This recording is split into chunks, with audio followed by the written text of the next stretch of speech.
everybody. My name is Kaylee Harsh, and for this presentation, I will be sharing my personal experience with learning a language. I'm a native English speaker, and my journey of speaking Spanish started when I was in 7th grade. I went to a very small school, and the only two language options that were available at the time were Spanish and Seneca.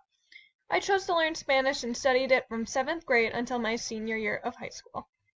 My senior year, I took a college credit Spanish course and passed, which meant I did not need to take a foreign language credit here at college. In general, learning Spanish in the ways it was presented to me in the classroom was very easy. I got straight A's in all of my Spanish courses and felt comfortable with my abilities to be able to read, write, and speak in small conversations. Unfortunately, since coming to college, I have not kept up my skills in learning Spanish, and have seen a very sharp decline in my understanding of the language. This leads me to question why that is, and how the ways that Spanish was taught to me in school might have affected this. Next, we will be taking a look at the connectionist theory, as I believe much of my education was focused on this type of approach.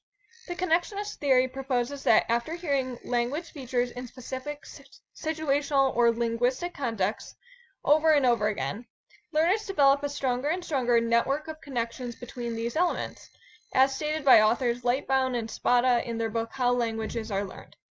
Essentially, this theory explains that languages are learned through exposure to that language and through making connections in the different networks of the brain. My teachers in school always exposed us to a lot of listening activities. They would speak in Spanish as much as possible throughout the class, read us passages in Spanish, and have us engage in meaningful conversation with our peers. These were all efforts to expose us to the language and help us to be able to learn the rules of the language through that exposure. But just as this theory supposes that through exposure, networks are strengthened in the brain, I would be willing to argue that with less exposure of that language, the network connections will lose their strength and retention of the language structures will be lost over time. This is similar to how negative and positive thinking happens in our brain. When we consistently think negative thoughts, channels in our brain start to form and our brains are more likely to return to those channels in the future. However, if your brain is no longer supporting the negative thought pattern channels, and instead, for example, starts to create positive thought pattern channels, the negative channels will start to disappear. I rarely ever engage in Spanish conversations in my everyday life, and therefore my brain is not making connections to support my learning and retention of the language. Information processing is another theory in which my education was undoubtedly based. According to Lightbound and Spada, proponents of the information processing model see second language acquisition as the building up of knowledge that can eventually be called on automatically for speaking and understanding. An example of this would be an English speaker saying dog and knowing exactly what it means without having to think about it. As well as this, Lightbound and Spada say there is a limit to how much a learner can pay attention to at once. In my education, I know this was certainly the case many times, because so much information was thrown at us in such a short period of time. After all, teachers have a time frame and specific units they have to get through. I know there were instances where I would use incorrect grammar or structure in my sentences because I wasn't able to process all the different elements I needed to understand. I know especially during listening activities, I would be more focused on getting the gist of what was being said than focusing on correct grammar and structure of the sentences.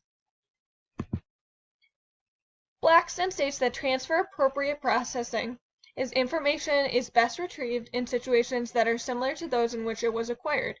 This would make sense as to why I no longer am able to understand a lot of the language that I would have been able to in high school, because I'm no longer in Spanish classroom settings. Since retrieving information is much more easily done when you are in the setting in which the learning occurred, it would make sense that I'm not able to easily retrieve the information. Next, the sociocultural theory also connects to my Spanish education in high school. This theory states that language acquisition is a result of our social interactions, and therefore the more we socialize, the more we can learn. Lightbound and Spada state that learning is thought to occur when an individual interacts with an interlocutor within his or her zone of proximal development. The zone of proximal development, or ZPD, outlines things we are and are not able to do with the help of a more knowledgeable peer.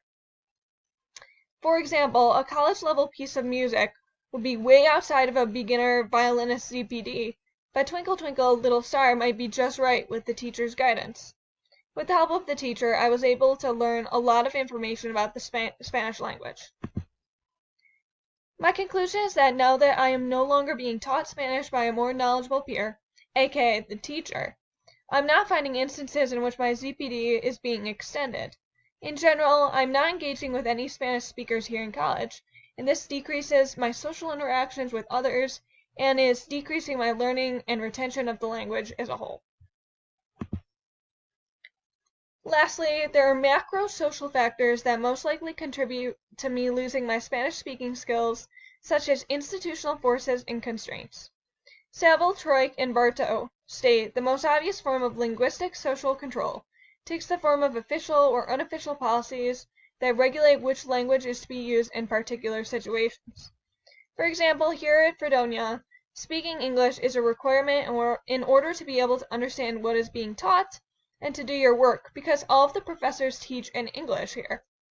You simply would not be able to learn effectively at Fredonia College if you didn't speak English and understand at least a little English.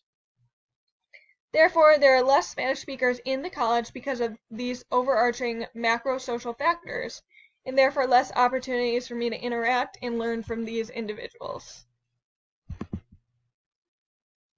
Sadly, I do not have many of the skills I once had regarding the Spanish language. Because a lot of time has passed without me regularly practicing my skills and interacting with others, my retention has greatly decreased. The lack of opportunities to interact with Spanish speakers around me has also equated to a loss of my learning. Thankfully, with the technology we have nowadays, it is easier than ever to start learning a language again. With apps like Duolingo, Babbel, and Rosetta Stone, a little practice a day can really help keep your skills up. This is something I hope to invest time into in the near future. Thank you so much for listening, and here's a list of my sources.